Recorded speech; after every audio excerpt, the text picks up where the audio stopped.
Supreme court का बड़ा फैसला, मौलाना गैंग को जोरदार झटका, उमर खालिद को जमानत देने से किया इनकार, बौखलाए कांग्रेस सांसद इमरान मसूद। नमस्कार, आप देख रहे हैं कैपिटल टीवी का खास शो दो टूक। मैं हूं परवीन शेख। आज सुप्रीम कोर्ट ने एक बार फिर साबित कर दिया कि विदेशी ताकतें देश की न्यायपालिका को प्रभावित नहीं कर सकती। मौलाना और जिहादियों को सुप्रीम कोर्ट ने जोरदार झटका दिया है। देश के कट्टरपंथियों की सारी हेकड़ी की निकाल के रख दी। आज सुप्रीम कोर्ट ने साल 2020 के दिल्ली दंगों की साजिश के मामले में आरोपी उमर खालिद और शर्जिल इमाम को जमानत देने से इनकार कर दिया। देश की सबसे बड़ी अदालत ने कहा कि उनके खिलाफ गैर कानूनी गतिविधियां यानी यूएपीए के तहत पहले ही दृष्टि में यह मामला बनता है। सुप्रीम कोर्ट के इस फैसले पर कांग्रेस नेता और सहारनपुर से लोकसभा सांसद इमरान मसूद का भी बड़ा बयान सामने आया है। यानी सबसे ज्यादा पेट में दर्द इनके ही हो रहा है। इन्होंने कहा कि जमानत मौलिक अधिकार है, इस अधिकार को भी देखा जाना चाहिए। बार बार सुप्रीम कोर्ट मौलिक अधिकार की बात करता है। वहीं कांग्रेस पर निशाना साधते हुए बीजेपी नेता शहजाद पूनावाला ने भी पलटवार किया। उन्होंने कहा, दुर्भाग्य से कांग्रेस पार्टी ने शर्जिल और उमर का बचाव करना जारी रखा।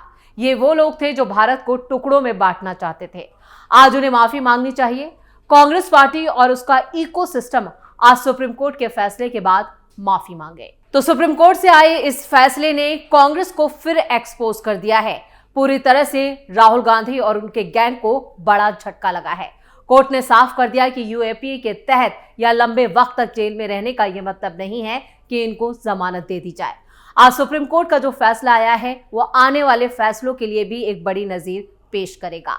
जस्टिस अरविंद कुमार और जस्टिस एन.वी. अंजारिया की बेंच ने इस मामले में दूसरे 5 आरोपियों जिनमें गुलफिशा फातिमा, मिरान हैदर, शिफा उर रहमान, मोहम्मद सलीम खान और शादाब अहमद को जमानत दे दी। लेकिन इसके साथ ही बेंच ने कहा, अदालत इस बात से संतुष्ट है कि अभियोजन पक्ष द्वारा प्रस्तुत सामग्री से याचिकाकर्ताओं उमर खालिद और शर्जिल इमाम के खिलाफ प्रथम दृष्टया आरोप सिद्ध होते हैं।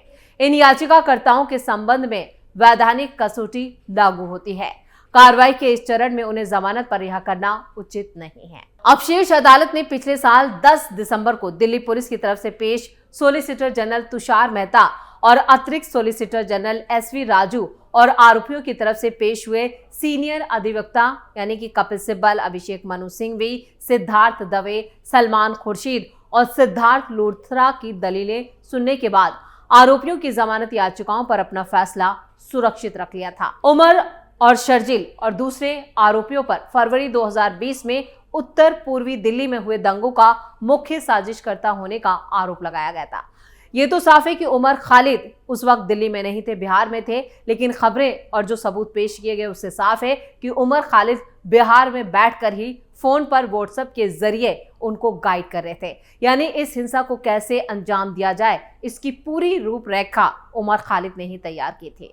उनके खिलाफ गैर कानूनी गतिविधियां यानी यूएपीए के तहत और यूएपीए भारतीय न्याय संहिता आईपीसी की विभिन्न प्रावधानों के तहत मामला दर्ज किया गया था। उत्तर पूर्वी दिल्ली में हुए दंगों में 53 लोगों की जान चली गई थी और 700 से ज्यादा लोग घायल हुए थे। इलाके में नागरिकता संशोधन अधिनियम यानी सीएए और राष्ट्रीय नागरिक पंजीकरण एनआरसी के खिलाफ व्यापक विरोध प्रदर्शनों के दौरान हिंसा भड़की थी। दिल्ली हाईकोर्ट ने दंगों की साजिश से जुड़े मामले में उमर और दूसरे आरोपियों को जमानत देने से 2 सितंबर 2025 को इनकार कर दिया था, जिसके बाद आरोपियों ने उस फैसले के खिलाफ शीर्ष अदालत यानी सुप्रीम कोर्ट का रुख किया था। सुप्रीम कोर्ट ने अपने फैसले में यह साफ टिप्पणी की है कि किसी भी आरोपी को लंबे वक्त तक हिरासत में रहना अपने आप में जमानत पाने का अधिकार नहीं बनाता। अदालत ने कहा कि ट्रायल में देरी को ट्रम्प कार्ड की तरह इस्तेमाल नहीं किया जा सकता, खासतौर से तब जब मामला यूएपीए जैसे सख्त कानून के तहत दर्ज हो। कोर्ट के मुताबिक हर आरोपी की भूमिका का स्वतंत्र और निष्पक्ष मूल्यांकन किया जाना जरूरी है। सभी आरोपियों को एक ही पैमाने पर तोलना ना तो न्याय संगत होगा और ना ही कानून की मंशा के अनुरूप। सुप्रीम कोर्ट के फैसले के मुताबिक दूसरे आरोपियों जिनमें गुलफिशा फातिमा, मिरान हैदर, मोहम्मद समीर खान, शादाब अहमद और शिफा उर रहमान को जमानत मिलने से उनके खिलाफ लगे आरोपों में कोई नरमी भी नहीं आती है। उन्हें करीब 12 शर्तों के साथ जमानत पर रिहा किया गया है। अगर शर्तों का उल्लंघन होता है तो ट्रायल कोर्ट आरोपियों की सुनवाई के बाद जमानत रद्द करने के लिए स्वतंत्र होगा।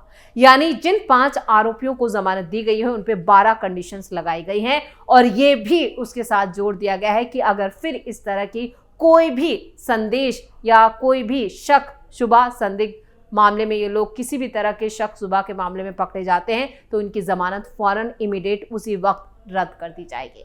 यानी ये सिर्फ फौरी राहत है, बड़ी राहत नहीं है। जबकि शर्जिल इमाम और उमर खालिद को तो अभी बहुत लंबे वक्त तक जेल में ही रहना होगा। अभी ट्रायल पीरियड चलता रहेगा और इस ट्रायल पीरियड के दौरान अगर उन्हें सजा का भी ऐलान होता है तो उस सजा के बाद उन्हें सुधार गृह में भेजा जाएगा और देखा जाएगा कि उनके रुख में कोई बदलाव आया भी है या नहीं। यूएपीए में जमानत मिलना क्यों मुश्किल है? सुप्रीम कोर्ट ने 2020 के उत्तर पूर्वी दिल्ली दंगों के मामले में उमर खालिद और शर्जिल इमाम की जमानत याचिका तो खारिज कर दी। हालांकि सुप्रीम कोर्ट ने गुलफिशा फातिमा, मिरान हैदर और शिफा और रहमान और मोहम्मद सलीम खान और शादाब अहमद को जमानत दी। मामले की सुनवाई के दौरान जस्टिस अरविंद कुमार और एनवी अंजारी की बेंच ने कहा कि अभियोजन पक्ष ने जो सबूत वो दोनों के लिहाज से उमर खालिद और शर्जिल इमाम की स्थिति को अपराधों में उनकी भूमिका को केंद्रित करती है, यानी वो बड़ी मास्टरमाइंड रहे इस पूरे दंगे के। सर्वोच्च अदालत ने यह भी कहा कि अपराधों में उनकी भूमिका केंद्रीय में थी, यानी केंद्रीय फोकस सेंटर में यही दोनों आरोपी थे। इन दोनों के संबंध में हालांकि जेल की जो अवधि लंबी और निरंतर रही, क्योंकि ये लंबे वक्त से जेल में हैं, 5 साल से ज्यादा वक्त हो गया, लेकिन ये संवैधानिक आदेश का उल्लंघन नहीं करती और ना ही कानूनों के तहत वैधानिक प्रतिबंध का उल्लंघन करती है। जस्टिस अरविंद कुमार और एनवी अंजारी की बेंच ने गुलफिशा फातिमा, मिरान हैदर और शिफा और रहमान, मोहम्मद सलीम खान और शादाब अहमद को जो जमानत याचिकाओं पर जो उन्हें जमानत दी है उसके पीछे भी कई तर्क दिए गए, कई दलीलें पेश की गई। बेंच ने कहा कि अदालत इस बात से संतुष्ट है कि अभियोजन पक्ष के सबूतों से अपीलकर्ताओं यानी उमर खालिद और शर्जिल इमाम के खिलाफ प्रथम दृष्टया ही आरोप सिद्ध होते हैं। यानी दिल्ली पुलिस ने जो सबूत पेश किए थे वो साफ तौर पर इन दोनों को आरोपी साबित करते हैं और इन याचिकाकर्ताओं के संबंध में वैधानिक सीमा लागू नहीं होती। यानी चाहे ये कितना भी लंबा वक्त जेल में रहे, ये जरूरी नहीं है कि फैसले इनके पक्ष में आए। कार्रवाई के इस चरण में उन्हें जमानत पर रिहा करना भी ठीक नहीं है। 10 दिसंबर को ही शीर्ष अदालत ने दिल्ली पुलिस की तरफ से पेश हुए सोलिसिटर जनरल तुषार मेहता और अतिरिक्त सोलिसिटर जनरल एसवी राजू और आरोपियों की ओर से पेश किए गए तमाम जो सीनियर वकील थे, चाहे वो कपिल सिब्बल हो, अभिषेक मनु सिंघवी हो, सिद्धार्थ दवे हो, सलमान खुर्शीद हो या सिद्धार्थ लूथरा हो, उनकी दलीलें सुनने के बाद ही आरोपियों की अलग अलग याचिकाओं पर अपना फैसला सुरक्षित रख लिया था। उमर और शर्जिल और दूसरे आरोपियों पर आतंकवाद विरोधी कानून यानी यूएपीए और इससे पहले भारतीय दंड संहिता आईपीसी के प्रावधानों के तहत कई मामले दर्ज किए गए। उन पर आरोप है कि उन्होंने 2020 के दंगों में मुख्य साजिशकर्ता यानी मास्टरमाइंड की भूमिका निभाई। इन्हीं में 53 लोगों की जान चली गई थी और 700 से ज्यादा लोग घायल थे। ये जो पूरा जो विरोध था वो सीएए और एनआरसी को लेकर था और शाहीन बाग इसका केंद्र था। शाहीन बाग में जिस तरह से बड़े स्तर पर इस आंदोलन को अंजाम दिया जा रहा था और विदेशों से फंडिंग हो रही थी, विदेशी ताकतें इसके पीछे थी, वो कई बार दिल्ली पुलिस की तरफ से जो सबूत पेश किए गए उनमें साफ साफ इसकी तरफ इशारा करता है। दिल्ली के उत्तरी पूर्वी इलाके में 2020 में भड़की हिंसा ने कई परिवारों की जिंदगी हमेशा के लिए बदल दी थी। उन परिवारों में से एक है हरि सिंह सोलंकी का परिवार, जिनका बेटा राहुल सोलंकी उस हिंसा का शिकार तब हो गया था जब वो दूध लेने घर से बाहर निकला था। आज सुप्रीम कोर्ट ने उमर खालिद और शर्जिल इमाम की जमानत याचिका खारिज कर दी और इस फैसले पर हरि सिंह सोलंकी यानी राहुल सोलंकी के पिता का भी एक बड़ा बयान सामने आया। उन्होंने कहा कि मैंने अपने हाथों से बेटे का शव उठाया था, उस दर्द को कोई और नहीं समझ सकता। राहुल सोलंकी सिर्फ 26 साल का था और वो देहरादून की एक प्राइवेट कंपनी में जूनियर इंजीनियर के तौर पर काम करता था। हिंसा वाले दिन परिवार मुस्तफाबाद में ही रह रहा था। हरि सिंह ने बताया, राहुल दूध लेने निकला था, रास्ते में हिंसक भीड़ ने उसे घेर लिया और गोली मार दी। मैं उसे बचाने के लिए दौड़ा, लेकिन जब तक पहुंचा मेरा बेटा मेरी गोद में निर्जीव था। मैं उसे अस्पताल ले जाने की कोशिश कर रहा था, लेकिन जहां भी गया वहां खून के प्यासे लोग खड़े थे। यानी ऐसे कई परिवार थे जिन्होंने उस हिंसा में अपनों को खोया था। 53 लोगों की जान चली गई थी, जिसके मास्टरमाइंड खुद शर्जिल इमाम और उमर खालिद हैं। उमर खालिद को लेकर तो अंतर्राष्ट्रीय दबाव भी अभी हाल फिलहाल में देखने को मिला। जिस तरह से न्यूयॉर्क के मेयर जोहरान ममदानी ने एक खत लिखा, सीधे वो न्यायपालिका पर एक दबाव के तौर पर देखा जा रहा था और उसमें 8 अमेरिकी सांसद भी शामिल थे। और इस पूरी साजिश के पीछे जो बताया जा रहा है वो ये कि राहुल गांधी जब जर्मनी की यात्रा पर थे उसी दौरान उन्होंने ममदानी से मुलाकात की थी और ममदानी ने खुद उमर खालिद के माता पिता से भी मुलाकात की थी और उसके बाद ये खत भेजा गया।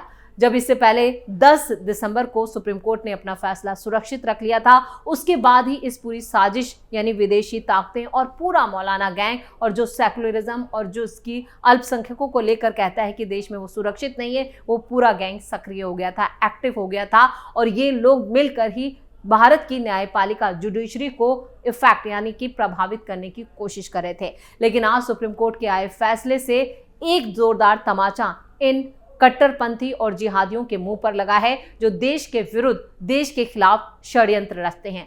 आपको बता दें कि 2020 में भी जो दंगे हुए थे उसके पीछे की मंशा ये थी कि मौजूदा मोदी सरकार को सत्ता से हटाया जाए। एक सोची समझी साजिश के तहत ही इसे अंजाम दिया जा रहा था। लेकिन आज सुप्रीम कोर्ट के आए फैसले ने एक बड़ी नजीर पेश की है जो आने वाले फैसलों पर भी असर डालेगी। तो उमर खालिद और शर्जील इमाम को अभी लंबे वक्त तक जेल में ही रहना होगा और सुप्रीम कोर्ट के इस फैसले ने उन सेकुलर जमात को भी जोरदार तमाचा दिया है जो हर वक्त देश विरोधी बातें करते हैं या देश के खिलाफ जिन लोगों ने साजिश रची और इस पूरे मामले को अमेरिका तक लेकर गए, उसका असर भी अब बेअसर होता हुआ नजर आ रहा है। यानी पूरा सेकुलर गैंग और मौलाना गैंग, उसे जोरदार जो झटका लगा है वो सीधा सीधा कांग्रेस पार्टी और उसके उन लीडरों पर भी एक सवालिया निशान खड़ा करता है जो देश के खिलाफ बड़ी साजिश रचते रहते हैं। लेकिन आए सुप्रीम कोर्ट के इस फैसले ने कई बार इस तरह के इंडिकेट किए हैं कि भारतीय न्यायपालिका